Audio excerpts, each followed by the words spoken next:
오늘 하나님께서 우리에게 주시는 말씀은 출애굽기 28장 31절에서 39절입니다.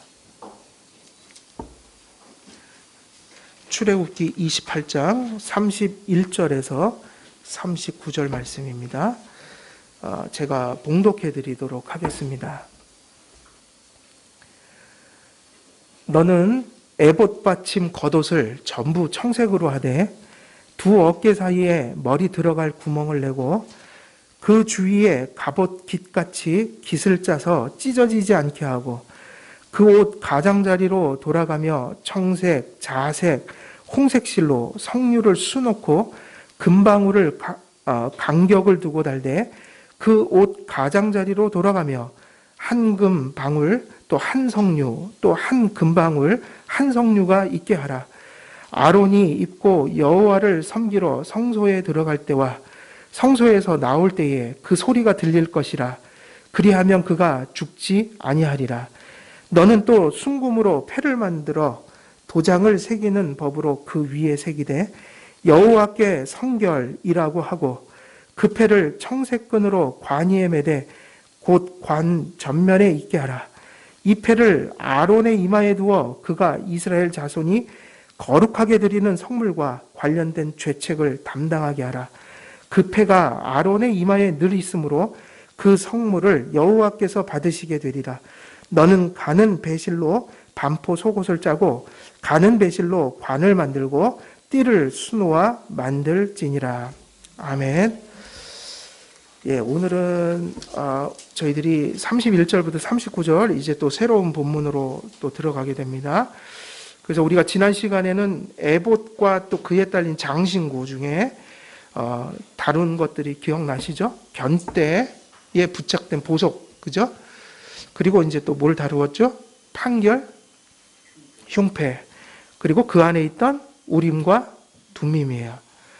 이제 우리는 이제 이 본문 속에서 또 새로운 어떤 그 의복에 관련된 그리고 그 장식물들을 보게 되는데 제일 먼저 나오는 게 에봇 받침 겉옷, 그리고 관, 그리고 그 관의 이마에 부착하는 정금으로 만든 패, 그 다음에 그 반포 속옷 이렇게 되어 있는데 우리는 이제 첫 대지를 겉옷, 그러니까 청색으로 된 그 에봇 받침 겉옷, 여기서 우리가 첫 대지 우리가 하나님께서 주시는 어떤 메시지를 우리가 이곳에서 좀 주시하여 좀 봐야 되겠습니다. 그래서 첫 대지의 제목은 뭐냐면 복음의 소리, 복음의 향기를 바라는 성도라고 이렇게 정했는데 우리가 내용을 살피면서 왜 이런 제목으로 또 설교를 하는지 좀 살펴보도록 하겠습니다.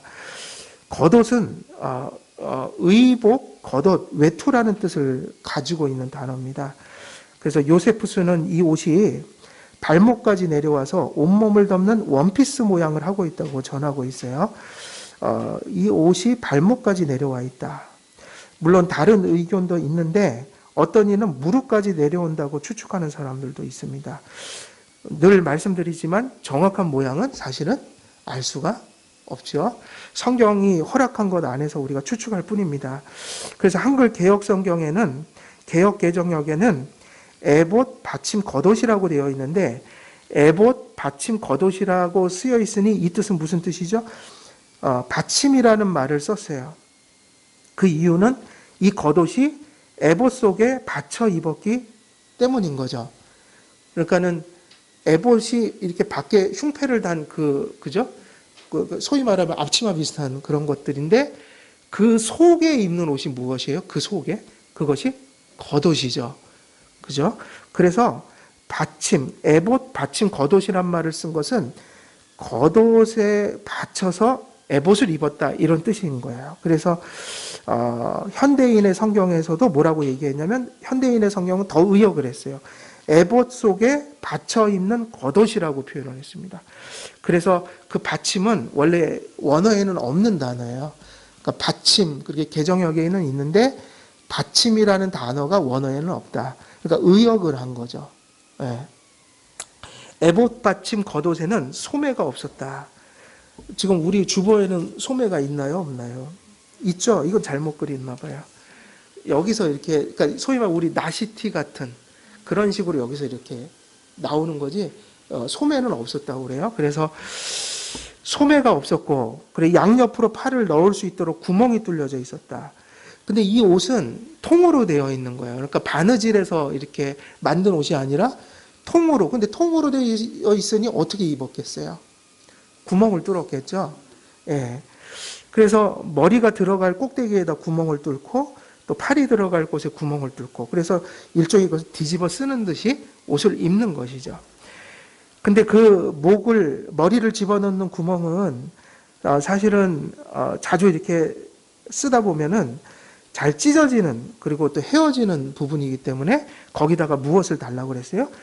갑옷의 깃과 같은 것을 달아라. 그래서 여러분 파라오나 애국 같은데 이렇게 영화 보면은 이렇게 목이 들어가는 갑옷에 보면 이렇게 깃을 달잖아요. 그죠? 이중으로 헤어지지 않도록. 그러니까 그런 식으로 덫을 댄 거예요. 그래서 실제로 애국 군인들의 갑옷과 매우 유사하게 만들었다고 그래요. 예.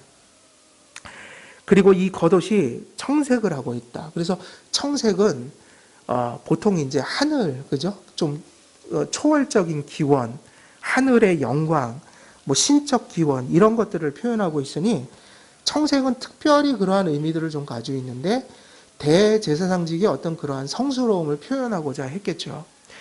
그 다음에 이제 저희들이 진정 이 대지 속에서, 첫 대지 속에서 중심적으로 다루는 것은, 다시 말하면 겉옷 자체는 그 정도의 의미들을 우리가 보는 것이고, 사실은 이 겉옷에 달린 어떤 장식물이 되게 중요한 의미를 가지고 있어요. 그게 무엇일까요? 이 장식물에는, 이 겉옷에는 무엇이 달려 있었어요? 석류와 금방울이 달려 있었어요. 물론 석류는 진짜 석류가 아니에요. 그것은 이렇게 만든 거죠, 모형을. 그래서 석류가 있었고, 그 다음에 뭐를 달아요? 금방울을. 하나씩 교차해 가면서 하나씩 이렇게 번갈아 달았어요. 그래서 이 옷자락에다가 이렇게 쭉 달아놨었죠. 그래서 이 석류는 어떤 감각을 상징할까요? 이 석류는 뭐를 표현하려고 달아놨겠어요? 석류. 석류는 요즘에 저도 많이 보잖아요. 요즘에는 제가 어렸을 때는 석류 사실은 구경도 못 해봤는데 요즘에는 아랍에서 많이 수출하고 또 수입을 해오는 것 같아요. 그래서 이제는 석류가 무엇인지 분명히 이제 우리는 알죠. 빨간 색깔의 크기도 작지 않아요, 그죠? 상당히 커요.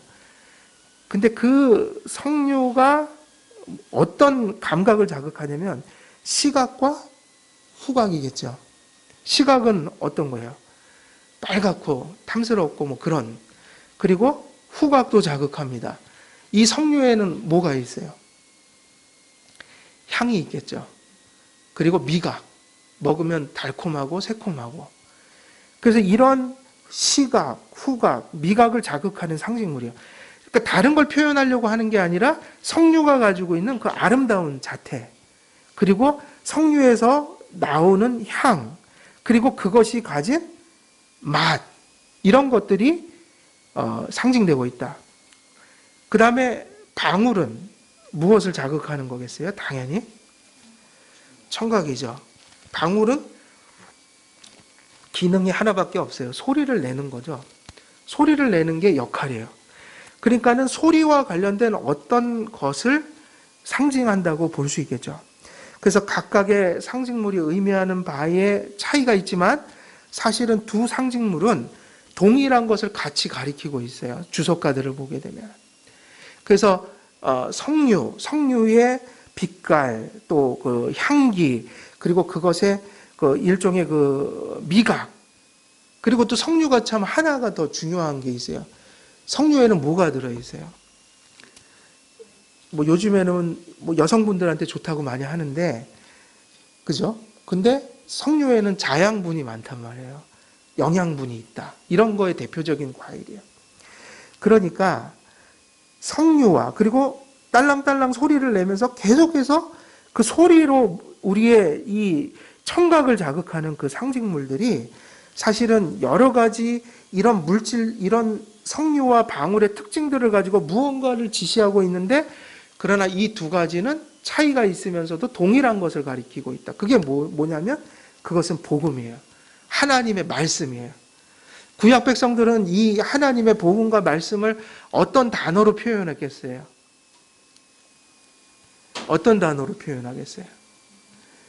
율례라고 하기도 하고 율법이라 뭐 이런 표현을 많이 썼겠지만 구약에서 율법은 사실은 우리에게는 이제 말씀으로 받아들이면 되는 거예요. 왜냐하면 율법 체계를 통해서 복음을 전했기 때문에. 그래서 대제사장의 그 에봇 겉옷에 부착된 장신구와 유사한 장신구가 언약 백성들의 의복에 명령되어 있기도 했다. 근데 이것이 이제 중요한 것은 이러한 옷자락에다가 붙이는 상징물이 대제사장과는 동일하지 않지만 일반 백성에게도 이것이 명령됐다는 거예요. 비슷한 것이. 그게 이제 민수기 15장 38절에서 39절인데 한번 찾아볼까요? 민수기 15장 38절에서 39절입니다. 옷자락에다가 무엇인가를 장식하게 만들었어요. 대제사장과는 구별이 되지만 상당히 유사한 것을 명령했다. 그러니까 그 옷자락의 장식은 대제사장만이 가지고 있던 게 아니라 누구도 가지고 있는 거예요? 일반 백성들도 가지고 있었던 거예요. 그래서 민수기 15장 38절에서 39절 읽어볼까요? 시작.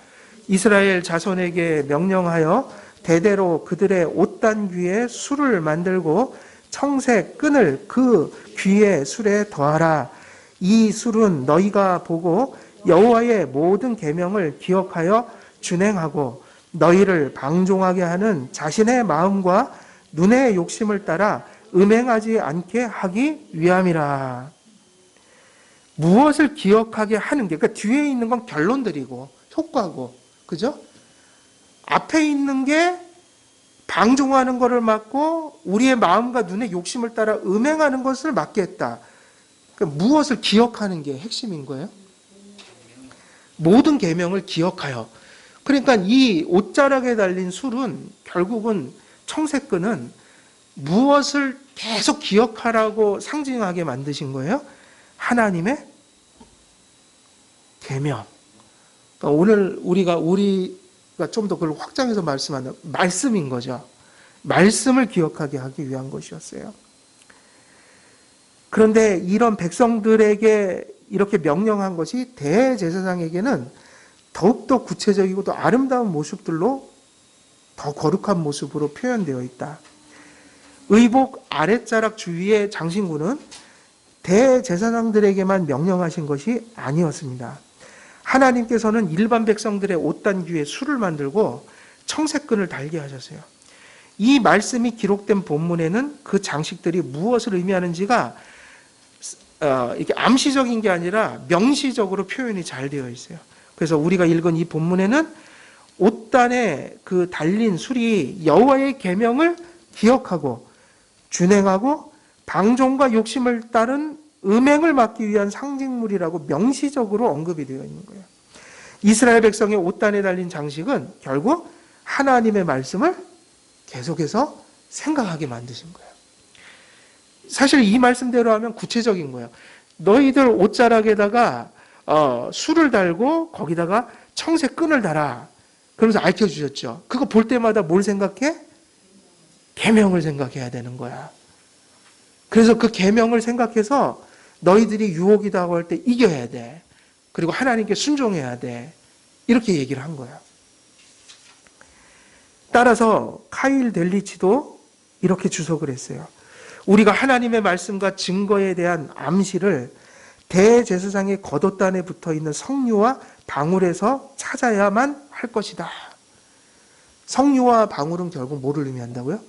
제사장들에게는 하나님의 말씀, 복음, 이것을 상징하기 위해서 주신 것이다. 카일 델리치만이 아니라 건전한 많은 주석가들, 뭐 예를 들면 칼빈, 매튜 헬리 다 동일한 해석을 하고 있어요. 이런 주석가들이 성류와 방울을 하나님의 말씀, 복음과 연관시키고 있는 것이죠. 구체적인 내용을 들여다보면 성류는 장신구로 만들어서 실제적인 맛과 향은 없지만, 그죠? 그거는 모형이니까. 근데 상징하는 건 뭐라고요? 석류의 맛과 향과 빛깔이에요.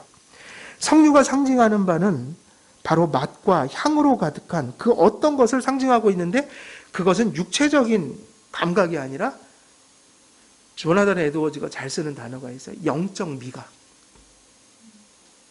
조나단 에드워즈가 그 얘기를 했어요. 거듭나야만 한다. 거듭나야만 한다. 거듭나야 영적인 미각을 갖게 된다. 하나님의 진리를 기뻐하고 하나님을 사모하고 하나님을 즐거워하는 일들은 영이 살지 않고는 우리가 느낄 수 없는 것들이다. 육신의 감각도 있지만 우리에게는 영적인 미각이라는 게 필요하다. 살아있기 때문에 그것을 느낀다는 거예요.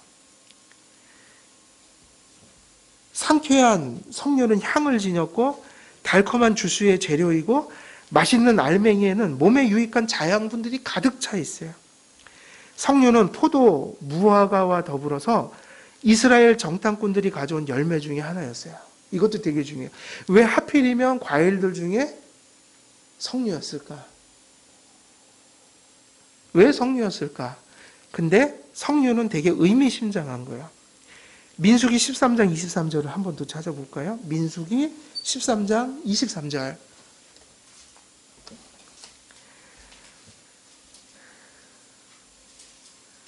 민수기 13장 23절이에요. 다 찾으셨죠? 같이 읽어보겠습니다. 시작. 또 에스골 골짜기에 이르러 거기서 포도송이가 달린 가지를 빼어들고 막대기에 꿰어 매고 또 석류와 무화과를 따니라. 그러니까 포도만 가져온 게 아니라 모두 가져온 거예요.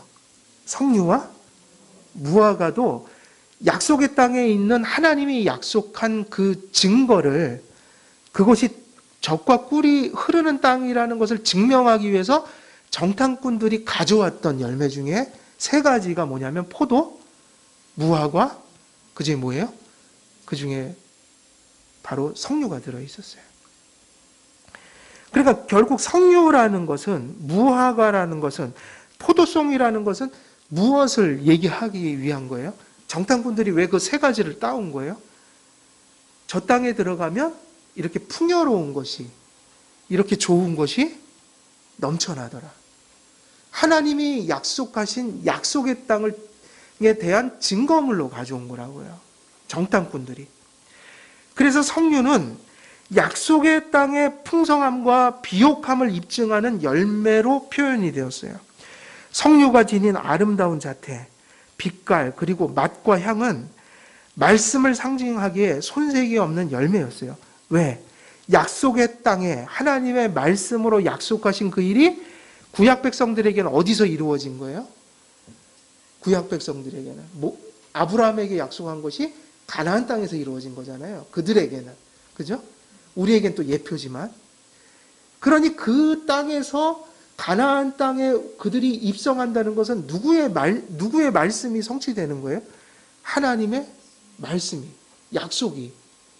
그러니까 그곳의 과일들을, 그 땅을 하나님께서 우리에게 주셨고 그 땅은 그렇게 풍요로운 땅이라는 것을 증거할 때 동원된 증거가 이러한 열매들이었단 말이에요.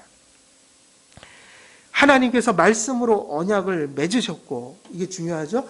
하나님께서는 항상 무엇으로 언약을 맺으세요? 그죠? 언약은 관계라고 그랬잖아요.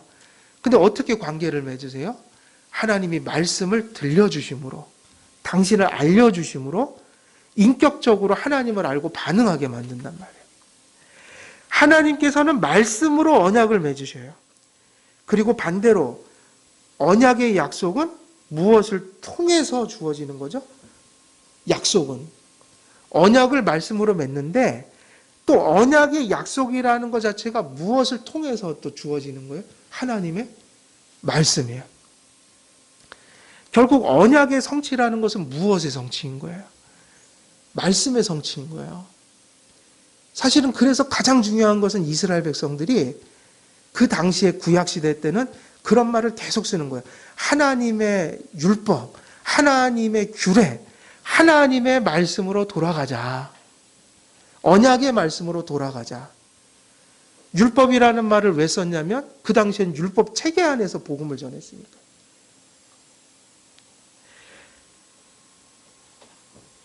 그 말씀의 성취가 구약시대의 가나안 땅으로 예표되었던 거예요. 그 땅에는 포도와 무화과와 석류가 풍성했습니다. 석류처럼 하나님의 말씀과 복음의 그 증거는 영혼을 살리고 마음을 신선하게 해주며 그 안에는 하나님의 구원과 사랑과 의와 거룩의 누림이 성도들에게 달콤한 영적 희락으로 경험하게 됩니다. 이 얘기 되게 중요하죠. 죽어있는 시체는 맛을 느낄 수 있어요, 없어요? 없어요. 그래서 사실은요, 말씀은 모든 사람의 것은 아니에요. 말씀은 누구에게나 다 들려지는 거예요. 물리적인 소리이기 때문에. 그러나 그 말씀을 어떤 자들은 그 말씀 때문에 죽다가도 일어나고, 그 말씀 때문에 좌절했다가도 일어나고, 어떤 자들은 그 말씀 때문에 기뻐서 뛰고 살아가는 이유가 되고, 근데 어떤 사람들은 아무리 그것을 전해도 그들에게는 그게 아무 의미가 없는 거예요. 무엇이 문제인 거예요? 영적인 미각. 육적인 미각은 살아서 세상의 물질에 대해서 많은 것을 느끼지만 영적인 것은 못 느끼는 거예요. 죽어 있는 사람. 그래서 예수님께서 뭐라고 그랬어요? 예수님께서 사람은 어떻게 해야 된다고 그랬어요? 요한복음에서. 거듭나야 한다. 거듭나야 한다. 왜냐하면 세상의 물질에 속한 것들은 우리의 육신적 감각으로 느낄 수 있지만 복음과 구원과 구속의 희락이라는 것은 영원히 죽은 자들은 감지할 수 없기 때문인 거예요. 근데 그 맛이라는 것이 있다. 성도에게 하나님의 말씀은 일종의 무엇과 같아야 돼요? 맛과 무엇이 있느냐? 향과. 그죠? 또 무엇이 있는? 그것이 일종의 우리에게 자양분이 되는. 이것을 성도들은 감지한다는 거야. 그 성도들도 방황하고 헤매다가 늘 어디로 돌아가요? 그분들이? 결국은 세상의 것으로 채울 수 없는 것이 있는 것을 알기 때문에 결국은 말씀으로 또 돌아오게 된다. 그래서 그 안에서 무엇을 얻죠? 이 맛이다. 그렇지. 이 향이다. 그리고 이 자양분을 통해서 나는 살 수 있다. 이것이 없이는 살 수 없다. 세상이 재미가 없다. 이삭을 낳을 때 그 이삭의 그 뜻이 뭐예요? 뜻이. 이삭의 이름의 뜻이 뭐예요? 웃음과 관련된 거죠? 그죠? 이삭이 참 재미있게 난 사람이에요. 하나님의 말씀으로 난 사람인데 엄마는 비웃었고 하나님께서 100세의 자녀를 준다니까 사라는 어떻게 했어요? 숨어서 그 얘기를 들으면서 비웃었잖아요. 참 내가 지금 몇 살인데. 근데 실제로 하나님께서 그 말씀을 성취해 주실 때 어떻게 했어요? 진짜 희락의 웃을 수 있었어요. 맛과 향과 자양분, 이런 것들이 영적인 의식과 감각이 없으면 생각할 수가 없는 거죠. 성도들에게는 무엇이 있어야 된다고요? 영적인 미각이 있어야 된다. 영적인 시각이 있어야 된다. 영적인 청각이 있어야 한다. 성경들은 그런 말씀들로 가득 차 있어요. 절망에 이르를 때, 힘겨울 때, 고통당할 때 계속해서 그들은 무슨 맛으로 산 거예요? 하나님이 주시는 맛으로, 향으로, 자양분으로 산 거예요.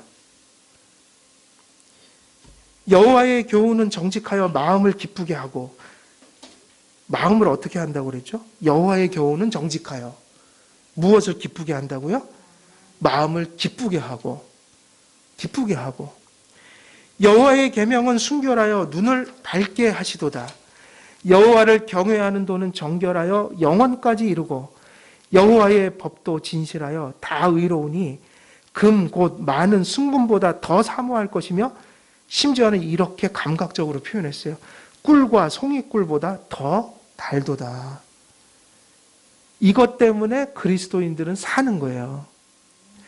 세상에 있는 물리적인 자원과 그것들은 우리에게 육신적인 생존을 위해서 필요한 거고, 영혼의 생존은 또 물질로 채울 수는 없는 노릇이고, 그래서 어찌되었든 인간은 하나님의 말씀으로 거듭나야지 사는 것이다. 시편 119편 25절에도 이렇게 말씀하십니다. 내 영혼이 진토에 붙었사오니 주의 말씀대로 나를 살아나게 하소서. 내 영혼이 어디에 붙었다고요? 진토에 붙었사오니. 근데 그를 살리는 게 뭐라고 그는 알았어요? 주의 말씀대로 나를 살아나게 하소서. 시편 119편 25절이죠. 신명기 8장 3절에도 이렇게 말씀하셨어요. 너를 낮추시며 너를 줄이게 하시며 또 너도 알지 못하며 내 열조도 알지 못하던 만나를 내게 먹이신 것은 사람이 떡으로만 사는 것이 아니요 여호와의 입에서 나오는 모든 말씀으로 사는 줄을 내가 알게 하려 하심이니라. 요한복음 6장 35절에도 이렇게 말씀하십니다. 예수께서 이르시되 나는 생명의 떡이니. 예수님이 무슨 떡이라고요? 생명의 떡이라고 말씀하셨어요. 내게 오는 자는 결코 줄이지 아니할 터요. 이 줄이지 않는다는 게 육신의 배를 줄이지 않게 한다는 얘기는 아니잖아요. 영혼의 배를 줄이지 않게 하겠다는 거예요. 나를 믿는 자는 영원히 목마르지 아니하리라. 물을 못 먹어서 목마른 것도 있는데 생명과 말씀이 없어서 목마른 게 있단 말이에요. 성도들은 그것을 느낄 줄 알아야 하는 거예요. 모든 것이 잘 되어가는 상황 속에서도 하나님의 생명과 말씀이 없을 때는 목말라야 정상이란 말이에요. 세상의 물을 먹지 못해서 그렇게 갈증으로 타들어갈 때도 하나님의 말씀이 있어서 내 영혼에서는 영혼의 생수가 터져나왔다고 사마리아 여인이 그렇게 에게 말씀해 주신 예수님의 말씀대로 그러한 영적인 인식이 있어야 된다는 거예요. 요한복음 6장 48절에서는 내가 곧 생명의 떡이로다 이렇게 말씀하셨어요. 예수 그리스도와 하나님 아버지께서는 성령님께서 역사하시는 말씀을 통해 우리에게 찾아오시고 구원하시고 연합하시고 교제하십니다.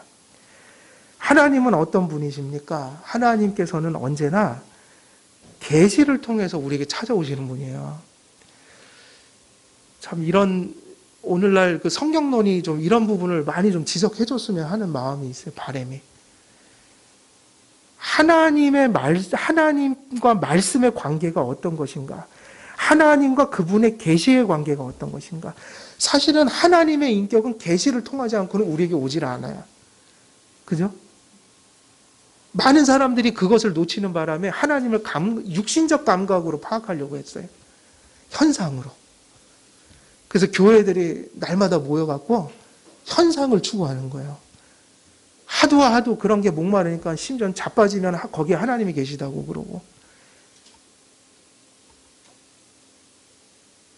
하나님을 육신적인 감각적인 것으로 확신하려고 할 때 거기에는 엄청난 폐해가 있어요. 이 사실을 아셔야 돼요. 하나님은 말씀과 계시로 우리에게 다가오시는 분이에요. 말씀으로 계시하심으로 우리에게 찾아오시는 분이고, 그리고 그런 말씀을 통해서 우리와 컨택하시는 분이란 말이에요.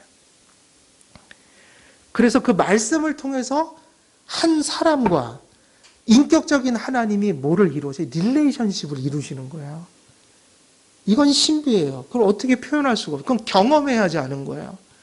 하나님의 말씀을 통해서 그분이 날 찾아오시고 나와 관계를 맺으시고 그리고 그 관계를 통하여 구원의 실체들을 내게 베푸시는 은혜. 근데 중요한 건 그거예요. 무엇을 통해 그렇게 하신다고요? 하나님의 말씀을 통해. 말씀을 통해 찾아오시고 말씀을 통해 관계를 맺으시고 그 관계, 말씀을 통해 맺으신 관계를 통해서 당신이 말씀하신 것을 실제로 하나님께서 이루시는 일이 벌어진다. 성취. 성도들은 하나님께서 주시는 은혜와 유익들을 무엇을 통해 얻냐면 하나님의 말씀을 통해 얻게 됩니다. 말씀은 성도들에게 구원을 주고 또 위로를 주고 기쁨을 주고 인내를 주고 강건함을 주고 하나님께서 인도하시는 그 길이 되어주시는 거죠. 결국 말씀을 떠나게 되면 무엇이 사라지는 거예요? 거꾸로 거슬러 올라가면 길을 잃게 되는 거예요. 하나님의 말씀이 우리에게 임하지 않으면 길을 잃게 되는 거라고요. 그걸 우리는 가리켜서 뭐라고 하죠? 방황이라고 해요. 방황한다. 방황은 언제 하는 거예요? 하나님 말씀을 떠났을 때 하는 게 방황인 거예요. 하나님의 말씀을 떠나면 방황이 시작된다. 길을 잃게 된다. 하나님의 말씀이 떠나면 영적인 능력을 잃어버리게 된다. 우리에게 능력은 뭐라고 그랬죠? 성도님들에게 능력은? 우리가 또 기독교 안에서 자꾸 하나님의 능력을, 성령님의 능력을 물리적인 능력으로 그렇게 해석하는 일들이 많았단 말이에요. 한국교회는. 영적인 능력 아니에요? 우리에게 능력은 뭐죠? 성령님이 우리에게 무슨 능력? 우리는 언제 능력이 충만한 거예요? 여러분들이 꿈꾸는 능력은 뭐죠?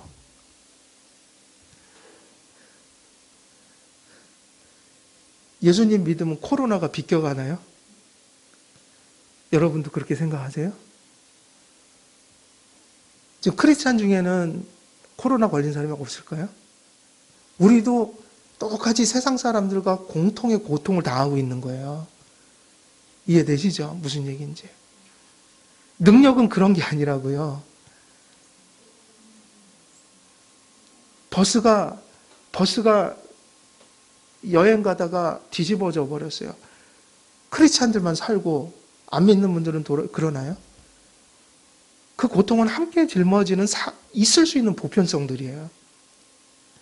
그런 건 우리가 조심해야 되는 거예요. 그죠? 안전운전하고 최대한 조심하고 그래도 어쩔 수 없이 그런 일을 당하기도 하고 또 어떤 분들은 일생 또 당하지 않을 수도 있고 그거는 우리가 제어할 수가 없는 일들. 우리에게 있어서의 능력은 뭐냐면 무슨 능력이죠, 그게? 말씀과 관련이 있는 능력이에요. 여러분은 지금 그리스도인으로서 능력 있게 살아가십니까? 능력이 없이 살아가고 계십니까? 그럼 그 기준이 도대체 뭐죠?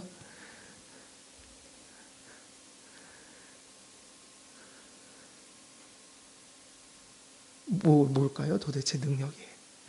말씀과 관련 지어 생각한다면. 성령님이 우리 안에서 약속하신 건 이거예요. 말씀을 들을 때에 은혜 받은 자들에게 확신으로 충만하게 하시겠다.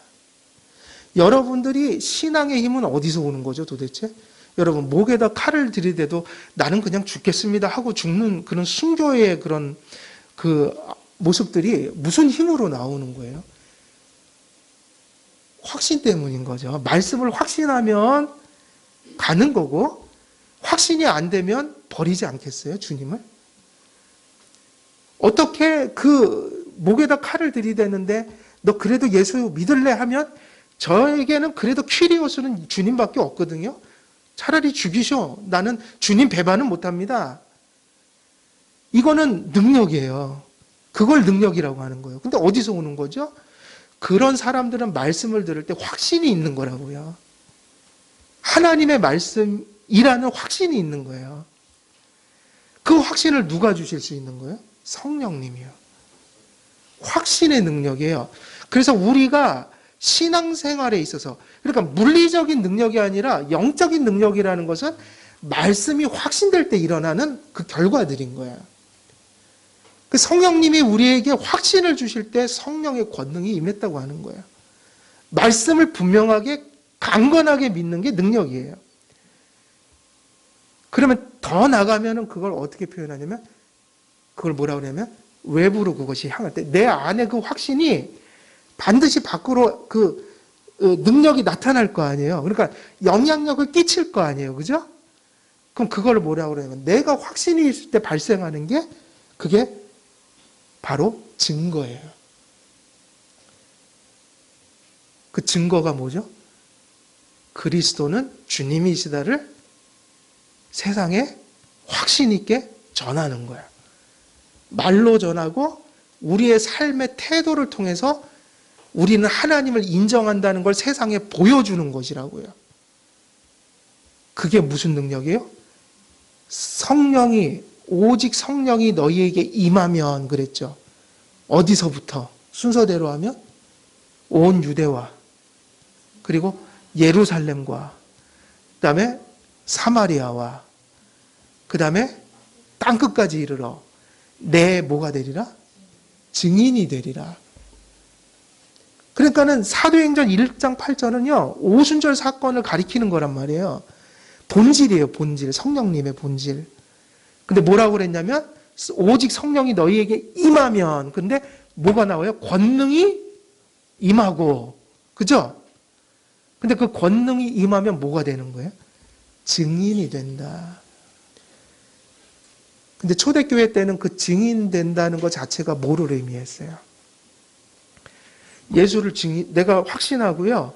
밖에다 그거를 표명하면 어떤 일이 벌어졌어요? 사실은 우리가 지난 여름 사경회 때 저는 그게 자꾸 잊혀지질 않아요. 여러분은 잊을지 모르겠지만 그 말씀들이 자꾸 쫓아다녀요. 제 머릿속을.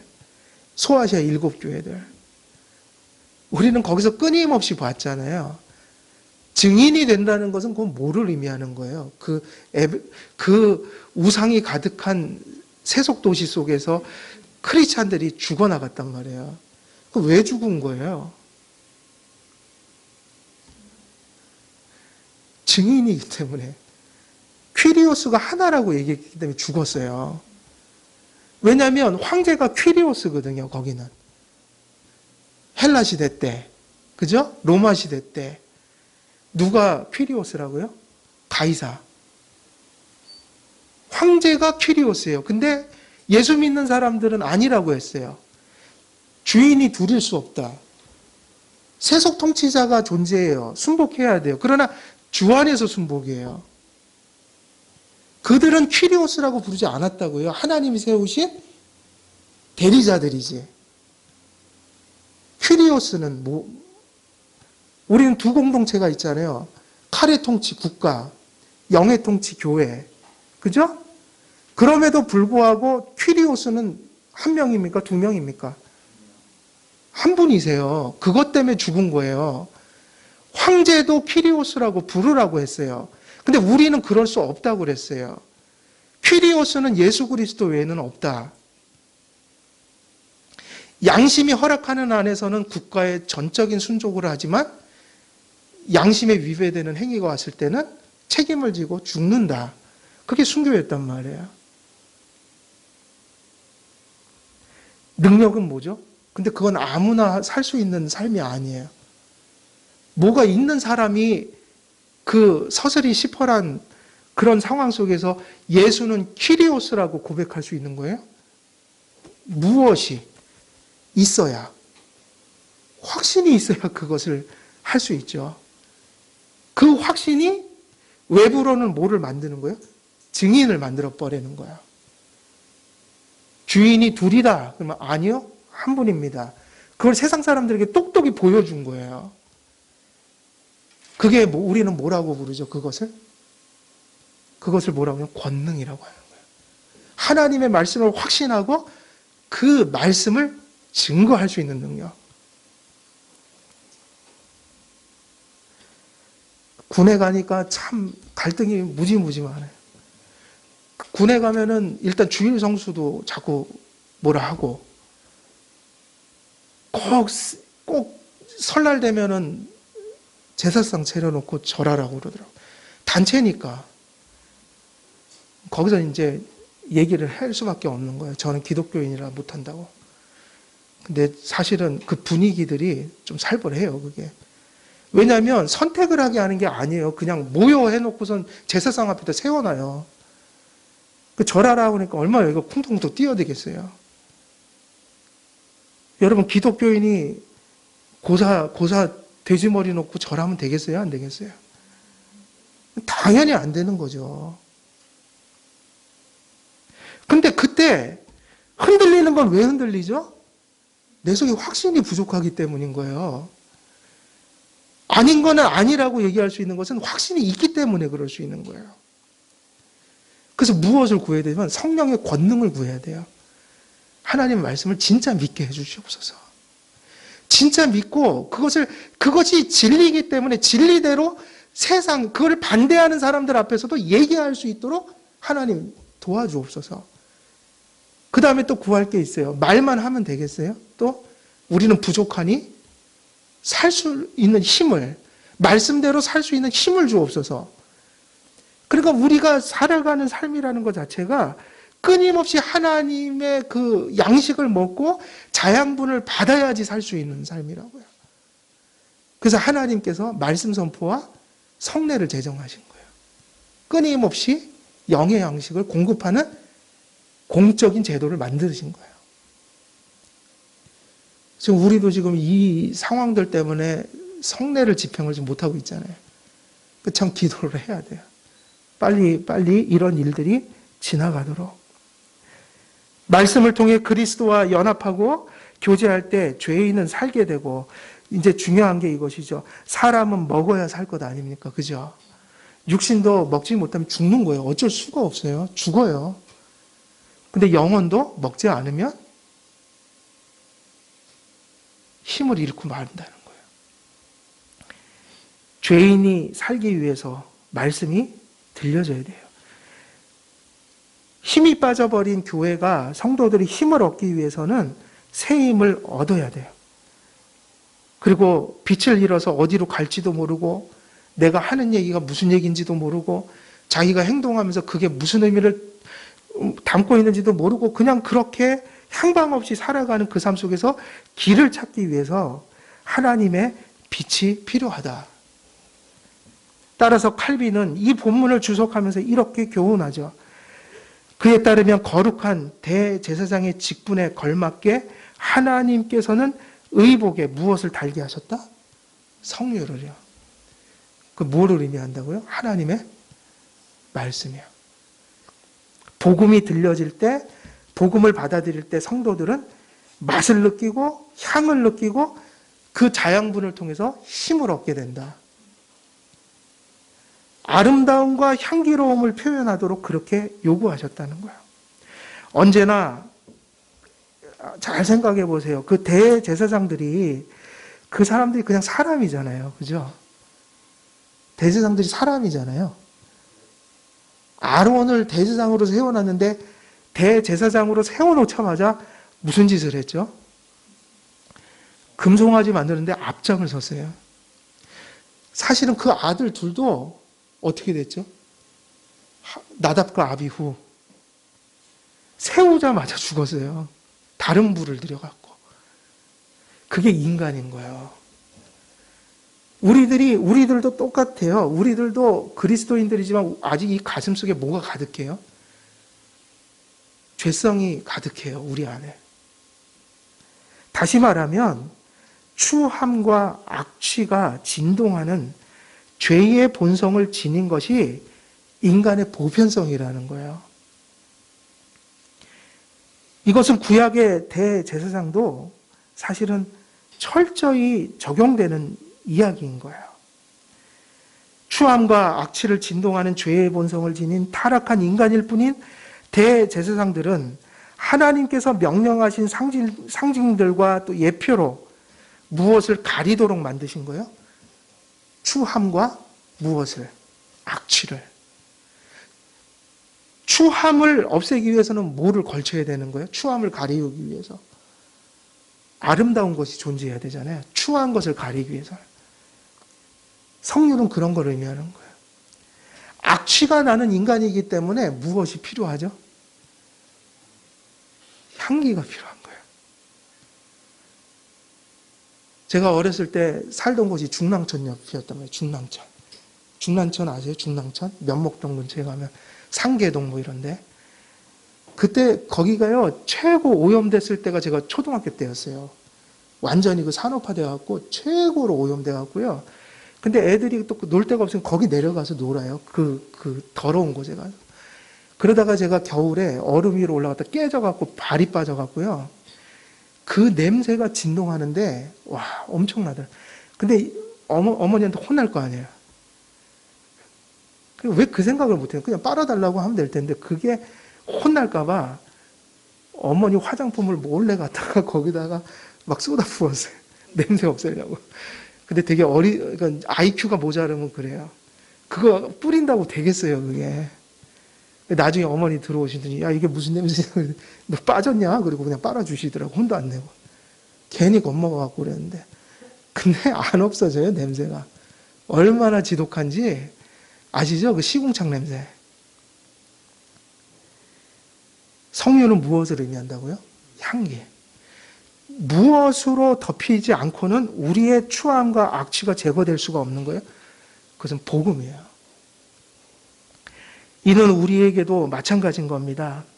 아담 안에서 모든 인생이 다 죄인이라고 얘기하고 있어요. 자기가 의롭다고 생각하는 분들은 아직도 은혜를 모르는 거예요. 성경은 이렇게 얘기한다고요. 아담 안에서 모든 인생이 죄인이 되었다. 그리스도 안에서 우리가 의인 되었다. 그러나 상태는 완전하지 못해요, 우리가. 죄 없는 자가 없는 것이죠. 죄의 지배력이 죽은 성도 안에도 죄의 잔재가 남겨져요. 역시 그 추함과 악취로부터 자유로울 수가 없다. 그래서 교회가 살 길은 하나밖에 없는 거예요. 그리스도의 옷으로 옷 입는 길밖에는 교회가 살 길이 없어요. 그러니까는 사람이 의롭고 대단해서 교회가 잘 되는 것이 아니라 그 교회가 바르게 서는 길은 그리스도를 붙드는 길밖에 없는 거예요. 성도와 목사가 누구를 붙드는 거라고요? 그리스도를 그게 잘 되면 그 교회 안에는 생명력이 있는 거예요. 절대로 그런 게 아니란 말이에요. 사람이 어떤 대단해서 교회가 유지되는 게 아니다. 교회가 살 길은 하나밖에 없어요. 그리스도밖에 없는 거예요. 그런 죄의 잔재가 남겨져서 그 추함과 악취로부터 자유로울 수가 없습니다. 우리가 얼마나 은밀한 마음에 어둠을 지니고 사는지 모르는 것이죠. 우리는 얼마나 원치 않는 생각과 잡념들로 생각을 채우며 사는지 모릅니다. 우리는 의롭다고 행하지만 그게 그릇된 게 많아요. 우리의 말과 행동에는 얼마나 많은 실수와 또 악의가 나타나는지 몰라요. 우리 모두는 언제나 아름다움과 향기로움으로만 충만한 그 그리스도의 의복에 언제나 감싸져야 예배도 드릴 수 있고 그리스도인의 구실을 하며 살아갈 수가 있는 것이다. 그래서 대제사장은 악취와 또 그런 추함으로 가득한 인간이었지만 그렇기 때문에 하나님께서 그것은 예표적인 의미로, 그죠? 우리는 그리스도로 지금 옷 입고 있잖아요. 믿음으로. 근데 그 당시 구약시대는 예수님이 아직 오시지 않았으니 일단 외형적으로는 그런 예표가 필요했단 말이에요. 성류와 방울을 달게 하여 하나님의 말씀을 상징하게 하여 또 복음을 상징하게 하여 그런 장식이 달린 옷을 입어야만 감히 추하고 악취나는 인간이 거룩한 사람으로 인정받아 하나님과 백성들을 위해서 일할 수 있었다. 결국 그것은 안에 있는 것으로 일하는 게 아니라 밖에 있는 것을 받아서 일을 하게 되는 거예요. 성도들도 그렇게 은혜로 사는 것이다. 오늘 시간이 많이 지났네요. 그래서 뒤에 좀 내용들이 좀 많이 남았는데 오늘 여기까지 전하고 다음 주에도 계속 이어서 전하겠습니다. 말씀을 정리하면 오늘 소위 말하면 그 에봇 안에다가 받쳐 입었던 그 옷을 무슨 옷이라고 부르죠? 겉옷. 근데 그 겉옷은 일종의 그 옷자락에 무엇을 달아놨어요? 장식, 그죠? 성류와 방울. 방울은 오늘 얘기를 안 했지만 일단 성류는 하나님의 말씀, 복음을 의미하는 겁니다. 그 복음을 무엇으로 표현한 거예요? 어떤 이미지로? 아름답고 맛이 좋고, 그죠? 향이 나고, 그리고 막 이 기력이 떨어진 자들이 그 과일을 먹으면 힘이 나는 자양분으로 가득한 소위 말하면 생명의 떡, 영혼의 양식, 그 성류가 가리키고 있는 것이 그런 것들이었다. 그것이 있어야만 우리가 살아갈 수 있다는 것. 그래서 대제사장이 추하고 연약한 인간이었지만 하나님께서 그 옷을 통해서 거룩하게 하셨다. 그 자신의 본성적인 의나 거룩이 아니라 하나님께 부여받은 의와 거룩으로 제사장 일을 할 수 있었다는 것. 그것은 우리의 구원에도 성도들의 삶에도 그대로 적용이 돼야 되는 거죠. 우리도 복음으로 사는 것이다. 그리스도로 옷 입고 그의 피가 우리를 덮어서 우리가 그런 그리스도인의 거룩과 의를 드러낼 수 있게 되는 것이다. 결국 이 얘기는 이렇게 요약을 하면 참 좋을 것 같아요. 우리와 같은 사람들이, 연약한 이런 사람들이 오직 살 길은 무엇밖에 없다는 거예요? 오직 살 길은 그리스도밖에 없다. 우리가 그를 덧입어, 옷 입어 살아야 합니다. 이것이 오늘 다 전하진 않았지만 오늘 이 본문 속에서 오늘 전한 데까지 우리가 말씀드릴 수 있는 중요한 하나님의 영적 교훈이라는 거 기억하면서 우리 한길교회도 또 우리 한길교회 성도님들도 늘 우리 주 그리스도로 덧입고 살아가는 그분께서 주시는 그 맛으로, 그 향으로, 또 그 자양분으로 우리가 그리스도인으로서 구원받은 삶을 누리고 나타내는 우리 모든 한길교회 성도님 되시기를 주 예수 그리스도의 이름으로 축원드립니다. 기도하겠습니다. 살아계신 하나님 아버지, 오늘도 말씀을 허락해 주시니 감사를 드립니다. 아버지, 하나님의 말씀을 따라 들은 귀한 말씀들이 또 우리의 심령 속에 확신되게 하시고 또 그 확신된 그 확신의 믿음이 우리의 삶과 또 아름다운 열매로 나타날 수 있도록 성령님께서 역사해 주시옵소서. 늘 모든 일들 속에 또 인생 속에 그리스도께서 베푸시는 그 긍휼과 은혜의 힘으로 우리가 주어진 삶을 걸어가는 그런 모든 삶 되기를 원하옵고 우리 주 예수 그리스도의 이름으로 기도드리옵나이다. 아멘.